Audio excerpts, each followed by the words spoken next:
Hey everyone, welcome back to my channel. So today I want to talk about the Mamiya 6 folding camera, not to be confused with the younger, hipster version of the Mamiya 6 that everybody knows with the interchangeable lenses. This is your grandma's folding Mamiya 6, me being the grandma. But Mike Ekman lent me this automat version to give a try, and honestly I've been having a lot of trouble getting creative and just picking up a camera and wanting to take pictures lately, just mostly out of exhaustion. But when I started researching this camera, the history started to really draw me back in and get me excited again the way I used to about making these reviews, and it kind of sparked my interest again. So hopefully you guys will be interested in it as well. I'm going to share my experience and photos that I've taken with it as well, so hopefully you'll stick around to see the entire video.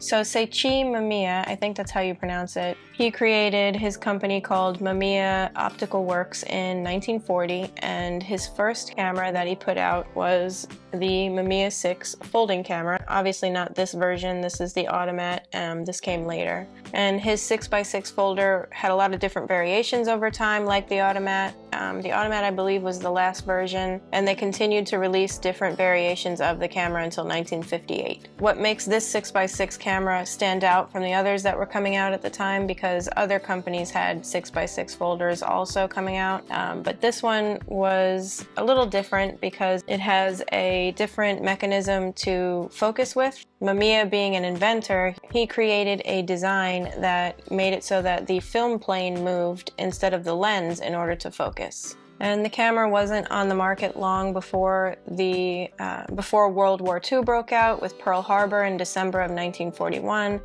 And because of that, Japan was really strictly restricting camera prices, camera sales, and film prices. And they were kind of designating any camera use to military purposes. So that kind of put a big strain on a lot of the companies that were around at the time, and a lot of them had to go out of business. Only a few bigger names were still around by the end of the war, like Olympus and Nikon and Mamiya. And because there was so many restrictions and because so many companies had been shut down, it kind of made it so that Mamiya didn't have many options for creating their shutters or their lenses. So those big companies kind of had to work together. So there are different variations of this camera out there with Nikon lenses, different shutters from different companies. My specific camera has a Zico lens, which is an Olympus lens. Mamiya began using the Olympus lenses on its 6x6 folder in 1946, and the shutter even is made by Seikosha, which is better known today as Seiko, like the watches that I actually have a Seiko watch that I love. So let's look at some of the specs of the camera. So obviously it's a folding camera, it's light and compact. This folds up, making it even smaller, thinner. It's not very heavy. And like I said, the lens is an Olympus Zico lens, and it is 75mm f3.5, which is great for a folding camera of this age. The camera focuses by moving the film plane with a lever back here on the back of the camera, and this is a pressure plate that you have to have. If you lose this pressure plate, you pretty much lose use of your camera, because this pressure plate holds your film flat while the film plane moves forward and backwards from the lens to focus. So without it, it's basically non-usable. It has a cold shoe on top. Shutter speeds range from 1/500th of a second down to 1 second, and it also has a bulb mode, so if you use an external flash. It is also a rangefinder camera, which is something I really like about it. And like I mentioned, it focuses by using this lever back here, this wheel back here, which is really nice when you have it up to your eye and you just focus like that. You don't have to touch the lens or anything like that. You could just focus right back here. The apertures go all the way down to the smallest being f/22 and the widest being f3.5, which is really good. It has bellows obviously here, which you have to be delicate with and test for light leaks and stuff regularly. You want to be careful with the bellows, those can be really delicate. My version has a red window back here for seeing your frame numbers on your film. It also has a frame counter up here on your winding lever to wind your film forward.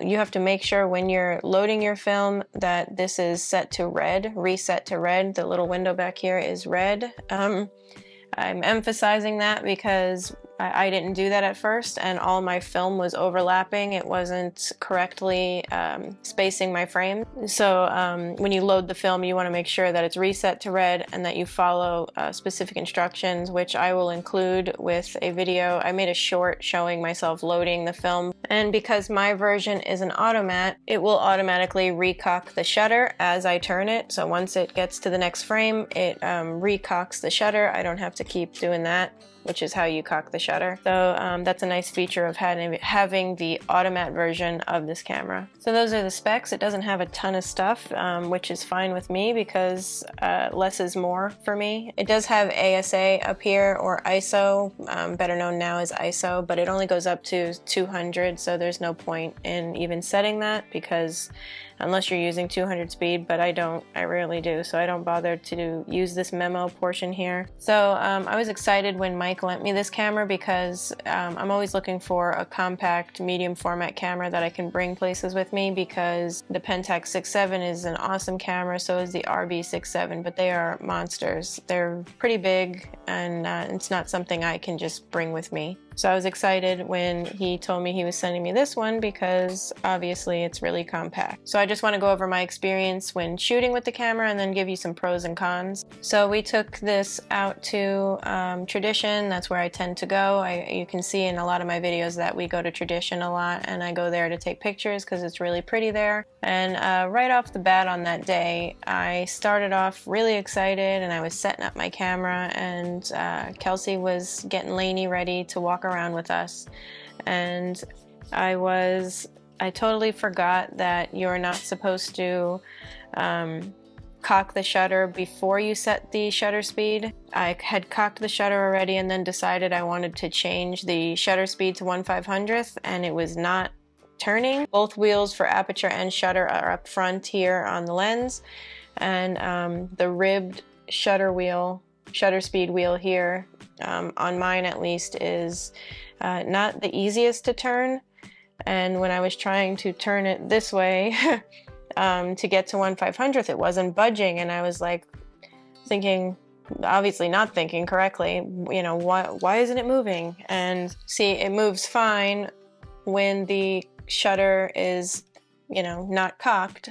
There's no picture to be taken, but when you cock the shutter and try to move it, there's tensioning inside there, and I'm glad I didn't break the camera, but I ripped my thumb open really bad. So I'm standing there with the camera and I saw blood all over my hand, and I was like kind of in a little bit of shock. I just was like, Kelsey, help.